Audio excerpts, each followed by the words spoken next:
Dans cette vidéo, je vais vous montrer comment installer Claude Code sur votre ordinateur, que vous soyez sur Windows ou Mac, afin de vous aider à coder à travers vos projets. Pour ça, rien de plus simple, vous vous rendez sur Google et vous tapez Claude Code. Vous lancez la recherche et nous, on va prendre ce lien que je vous mettrai dans la description de la vidéo, Claude Code by Anthropic. Une fois dessus, vous voyez qu'on nous indique une commande que l'on va pouvoir exécuter afin d'obtenir Claude Code. Si vous êtes sur Mac, la commande sera différente. On va donc pouvoir copier cette commande et pour l'exécuter, on va venir rechercher dans la barre de recherche PowerShell. Si vous êtes sur Mac, vous devrez rechercher Terminal. Donc vous voyez qu'on trouve bien Windows PowerShell. Par contre, faites très attention à ne pas sélectionner la version x86. Prenez bien la version Windows PowerShell classique sans rien derrière. Vous la sélectionnez et votre terminal s'ouvre que vous soyez sur Mac ou sur Windows.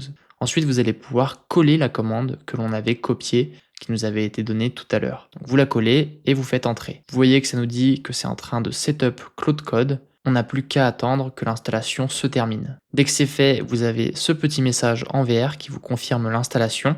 Si vous êtes sur Mac, vous pourrez taper Claude et Claude Code se lancera. En revanche, sur Windows, vous aurez probablement la même erreur que moi en rouge.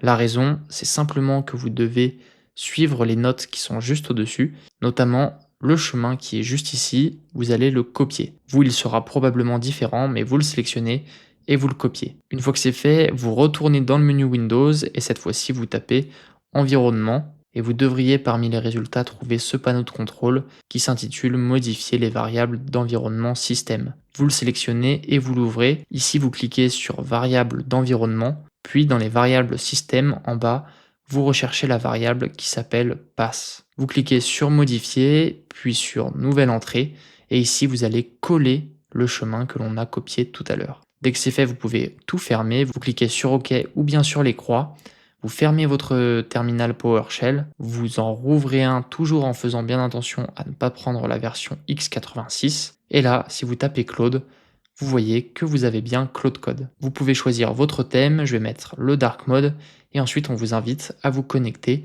avec votre abonnement Claude. Pour ça, vous avez 3 manières de faire. Personnellement, je vais prendre la première, je vais procéder à la vérification de mon compte, etc. Et dès que ce sera bon, je serai bien connecté à Claude Code et je pourrai l'utiliser au sein de mes projets. Si la vidéo vous a plu, n'oubliez pas d'y mettre un j'aime. Si vous avez des questions, ça se passe dans les commentaires. Et si vous voulez inclure Claude Code à VS Code, sachez qu'on a également fait un tutoriel sur la chaîne.